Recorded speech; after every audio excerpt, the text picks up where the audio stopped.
사랑과 미움이라는 제목으로 같이 하나님의 말씀을 나누도록 하겠습니다. 오늘은 15번째 알파벳인 사맥, 또 16번째 알파벳인 아인으로 구성되어 있는 8행씩 이제 두 연이죠. 그러니까 총 16절 매일 보는 대로 계속 보도록 하겠습니다. 113절에 시작할 때 사맥으로 시작되는 단어는 세아핌이라는 단어입니다. 세아핌이라는 단어는 두 마음을 품는 자이라는 뜻입니다. 시는 두 마음을 품는 자들을 내가 미워한다라고 이야기하며 나는 주의 법을 사랑하니이다라고 이야기합니다. 미움과 사랑이 나오는 거죠. 두 마음을 품는 자들은 주의 법을 사랑할 수 없습니다. 왜냐하면 사랑이라는 것은 나누어져 있지 않기 때문에 그런 거죠. 주의 법을 사랑하면 다른 것들은 사랑하지 않게 되어 있는 것입니다. 그렇기 때문에 사랑의 다른 이름은 충성이요 헌신입니다. 내가 이 사람을 사랑한다, 이 대상을 사랑한다 하면 이 대상 말고 나머지는 사랑하지 않게 되어 있죠. 이것이 바로 사랑의 배타성입니다.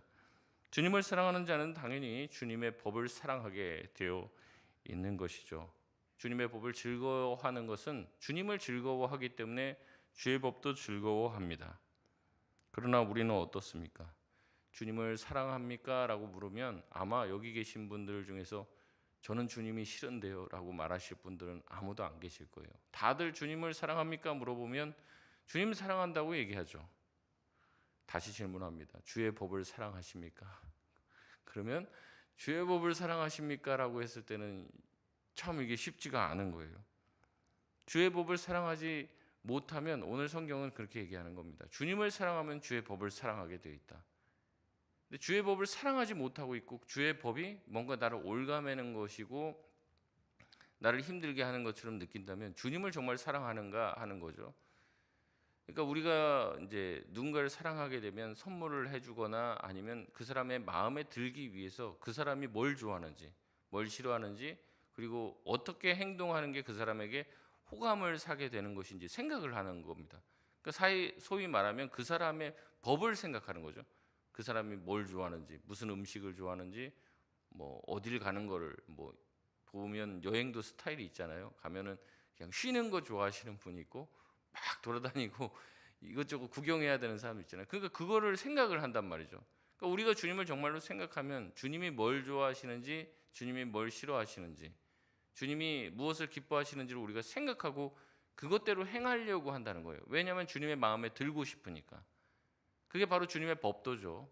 그러니까 주님을 사랑하면 주님의 법도를 사랑하는 것은 당연한 일입니다. 그러나 우리가 그렇지 못하는 이유는 뭐냐? 마음이 나눠져 있기 때문에 그렇다는 말이죠.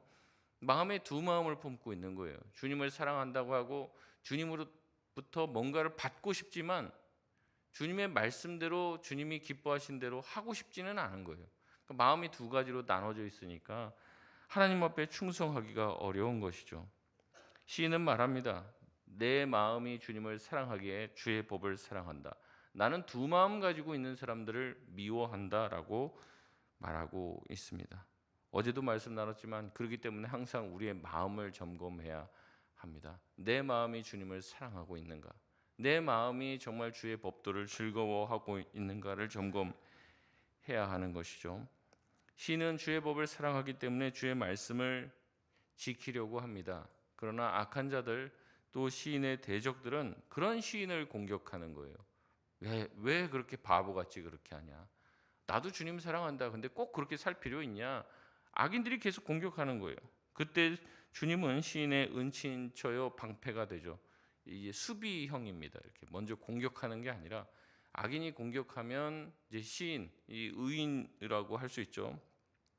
주님을 자기의 은신처요 방패 삼아 주님 품에 숨습니다. 시인의 희망은 오직 주의 말씀뿐입니다. 말씀이 자기를 지켜주고 자기를 보호해 주는 거지 어떤 사람이 자기를 도와주는 것이 아니에요. 시인은 115절에 선포합니다. 115절 말씀 우리 같이 한번 읽겠습니다. 시작. 너희 행악자들이여 나를 떠날지어다. 나는 내 하나님의 계명들을 지키리로다. 아멘. 너희가 아무리 나를 공격하고 나를 넘어뜨리려 하고 나를 시험에 들게 만들지라도 나는 하나님의 계명을 지키겠다라고 말합니다. 왜 이런 얘기를 하겠습니까? 계속해서 행악자들, 우리 주변에 있는, 그게 아예 예수 안 믿는 사람이 그런 얘기하면 별로 상처도 안 돼요. 근데 뭐냐면 교회 안에 있는 다른 분들이 같이 믿음을 같이 나누고, 또 우리가 그래도 힘들어도 하나님 말씀대로 살자 해야 되는 사람들 중에서 허탄한 말이 나온다는 거죠. 아유, 뭐 적당히 그렇게 해. 뭐 나도 옛날에 그렇게 뜨겁게 해봤는데 아무 소용 없더라. 이렇게 하면서 힘 빠지는 얘기를 믿음의 공동체 안에서 하는 거예요. 그것을 가르쳐 시인들은 행악자들이라고 이야기하는 것입니다. 그들은 자기에게서 떠나가라는 거죠. 나는 하나님의 계명을 죽어도 지킬 것이라는 이야기를 하는 것입니다. 다시 116절에 시인은 기도합니다. 116절은 나를 붙드소서라는 말로 시작을 합니다. 제가 아까 기도도 했지만은 내가 주님을 붙들어야 될 것도 있어요. 근데 우리가 기도를 해야 되는 것 중에 하나가 또 무엇이냐면 하나님 나를 붙들어 주소서. 이 기도를 같이 해야 하는 것입니다. 주께서 나를 붙들어 주시고 나도 주님을 붙드는 관계가 돼야 하는 것이죠. 시인은 말합니다. 나를 붙드셔서 주의 말씀대로 살게 하여 주옵소서. 하나님에게 건 나의 희망과 소망이 수치가 되지 않도록 내가 적당히 믿고 또 적당히 어기고 그렇게 사는 것이 아니라 내가 정말 예수님을 믿었다면 끝까지 믿게 하여 주시고 끝까지 주님의 계명을 지키게 하셔서 수치당하지 않게 해달라고. 그러니까 차라리 안 믿는 게 낫지, 믿다가 안 믿으면 그게 수치가 되는 거예요.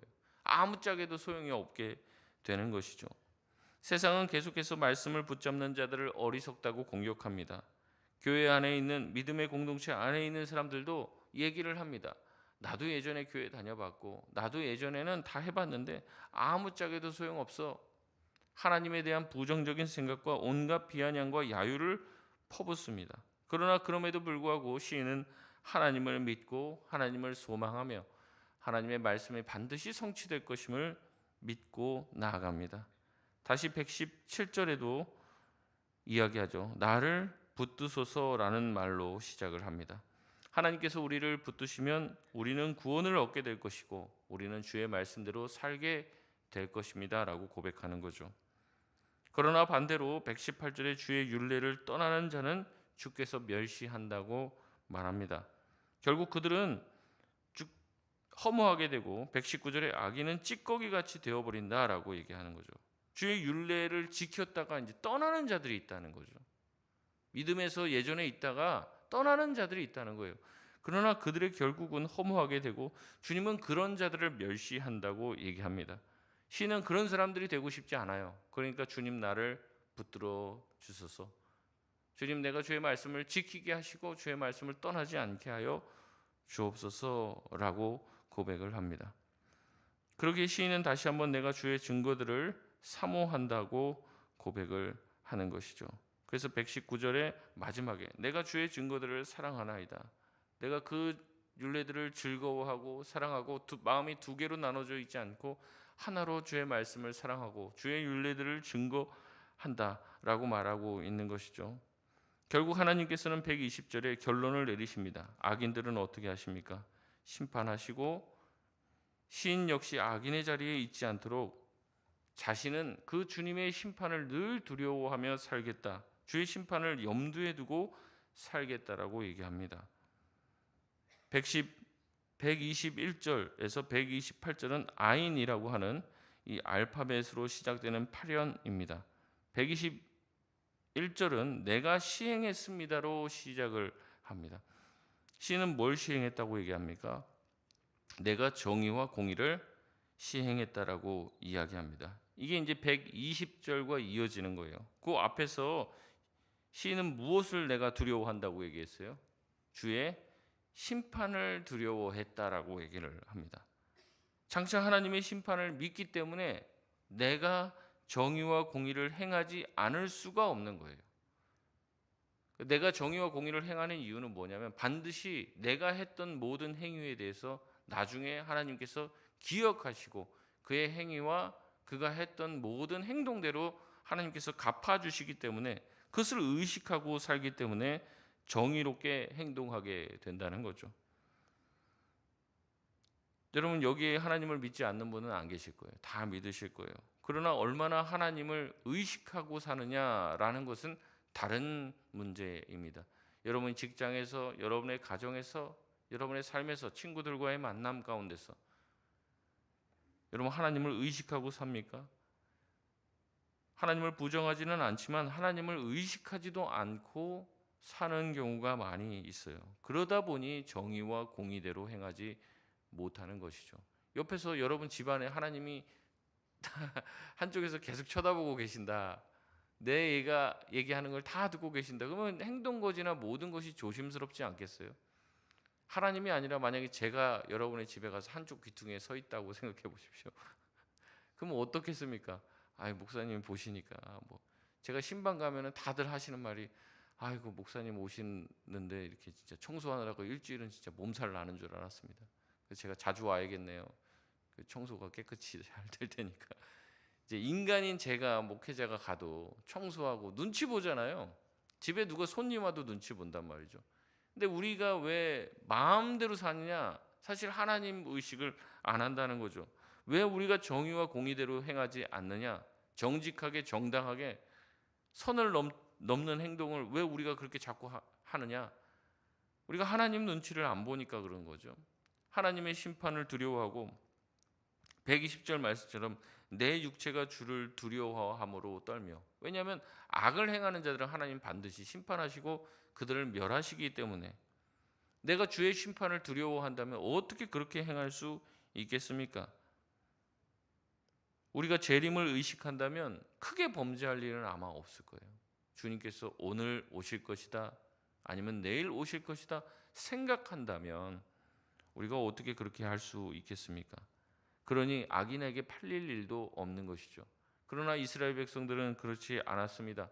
하나님을 의식하지 않고 늘 회개만 하면 또 용서해주고 또 용서해주고, 마음씨 좋은 할아버지처럼 하나님이 계속 봐주시니까 그래도 되는 줄 알고 악하게 행동하고 악하게 행동하다가 결국에 하나님께서 그들을 악인들의 손에, 바벨론의 손에, 아수르의 손에 그들을 팔아 넘기시는 것이죠.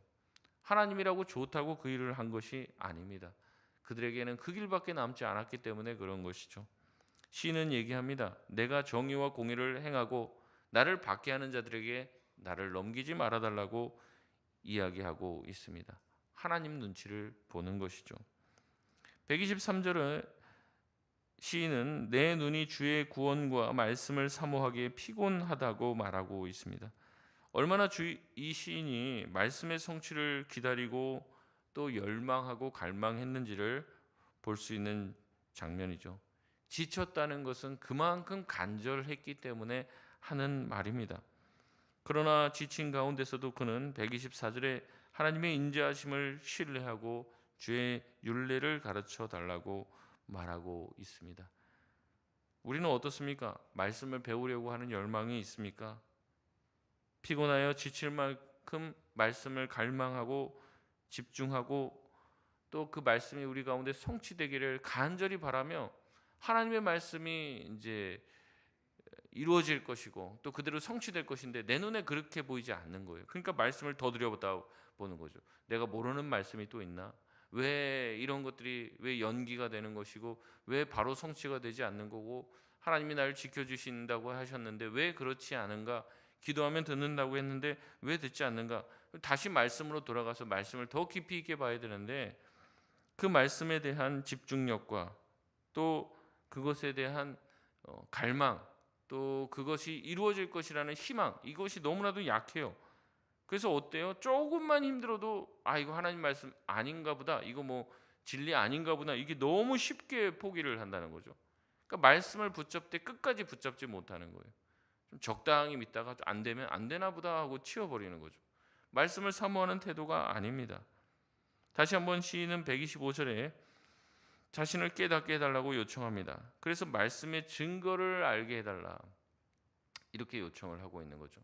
하나님이 살아계시다는 것, 그 말씀의 증거들은 많이 있습니다. 근데 내가 깨닫지 못하는 거예요.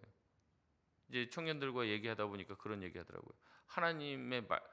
하나님의 말씀이 나에게 들리지 않는 것 같다. 하나님은 나한테 말을 안 하는 것 같다. 그런 얘기를 하더라고요.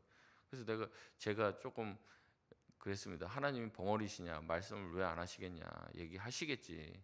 문제는 뭐예요? 못 듣는 나죠. 들어도 듣지 못하는 내가 문제지, 하나님 왜 나한테 말 안 하시는지 모르겠다, 그런 얘기를 하더라고요. 그래서 제가 좀 안타까웠습니다. 여러분, 하나님께서 우리에게 하나님의 살아계심의 수많은 증거들을 이미 도처에 널어 놓으셨는데도 불구하고 우리는 어때요? 깨닫지 못하니까 하나님의 증거를 알지 못하는 거죠. 그것을 알게 해달라고 125절에 말합니다. 126절에 악인들은 주의 법을 폐하려고 합니다. 주의 법을 부정합니다. 그러니 지금은 무엇이 우리 가운데 이루어져야 합니까? 여호와의 일하심이 필요할 때입니다. 126절 말씀 우리 같이 한번 읽겠습니다. 시작. 그들이 주의 법을 폐하여 싸우니 지금은 여호와께서 일하실 때니이다. 아멘. 악인들이 말씀을 폐하고 짓밟을 때 우리는 말씀을 더욱더 붙들어야 할 줄로 믿습니다. 하나님의 일하심을 요청하는 기도를 하셔야 됩니다. 악인들이 더 활개치려고 할 때 하나님 지금입니다. 하나님 지금 일해 주셔야 해요. 하나님 지금 일하셔서 하나님의 말씀의 확고함과 하나님의 말씀이 반드시 성취됨을 악인들에게 보여주시옵소서 기도해야 합니다.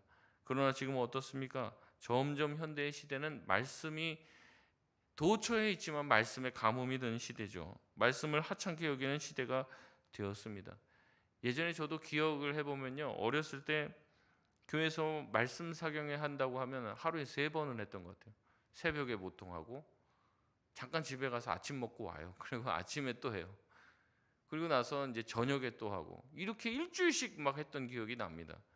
그래서 아이들도 꼭 새벽이랑 저녁에는 와라, 낮에는 학교 가야 되니까. 부모님이 그렇게 해서 그 시간들을 보냈던 기억들이 나옵니다. 수련회를 가도요, 여름 성경의 학교 해도 3박 4일이 기본이었습니다. 일주일 하는 경우도 있었어요. 근데 요새는 어떻습니까? 1박 2일도 겨우 합니다. 2박 3일도 겨우 해요. 자기 해외여행 간다고 하면 일주일씩 2주일씩 갑니다. 하지만 수련회 간다고 하면 시간이 없대요. 말씀 보자고 하면은 말씀을 가까이 하는 것보다 전공서적 읽고 자격증 따는데 더 정신이 없다는 거죠. 말씀을 사랑하지 않는 시대가 됐습니다. 그런 아이들이 자라고 있습니다. 말씀을 사랑한다고 하는 사람들은 있죠. 근데 정말 말씀을 가까이 하며 가까이 들여다보는 사람이 있는가? 이제 제자 훈련하면 이제 말씀 이제 범위를 정해놓고 매주 시험을 치거든요. 그러면 이제 집사님들이 그렇게 얘기하시는 거예요. 내 생전에 성경을 이렇게 본 적이 없다 지금. 그러니까 우리가 학교에서 시험 잘 보려고 얼마나 공부를 해요. 근데 그거의 반만큼이라도 우리가 말씀을 그렇게 보냐? 그냥 읽죠. 그냥 읽죠. 정말 이것을 이렇게 막 뚫어져라 보지는 않는다는, 무슨 뜻인지 상고하며 보지는 않는다는 거죠.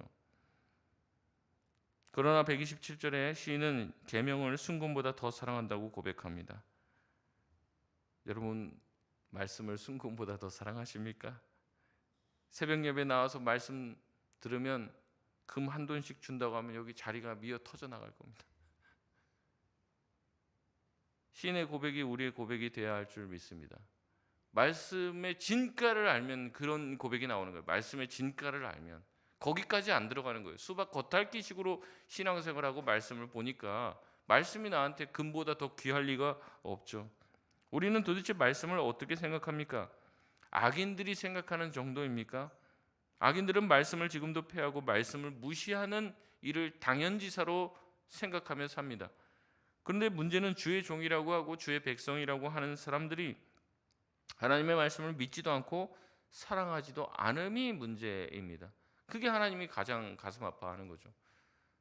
다른 아이들이 저를 사랑하지 않으면 큰 문제가 안 돼요. 근데 뭐예요? 내 자식이 나를 사랑하지 않으면 그게 내 마음에 가시가 되는 것이고 아픔이 되는 것 아닙니까? 마찬가지입니다. 하나님이 보시기에는 하나님의 백성이 하나님의 계명과 말씀을 사랑하고 존중하지 아니함이 더 큰 아픔이 되는 것입니다. 하나님의 법을, 주님의 말씀을 무엇보다 귀히 여기며 따르며 우리 삶의 법도로 삼아갈 수 있는 저와 여러분 되시길 바랍니다. 그것이 119편의 처음에 시작한 주의 말씀을 사랑하고 주의 법도대로 행하는 자들은 복이 있도다. 복된 자가 되는 줄 믿습니다. 말씀을 맺겠습니다.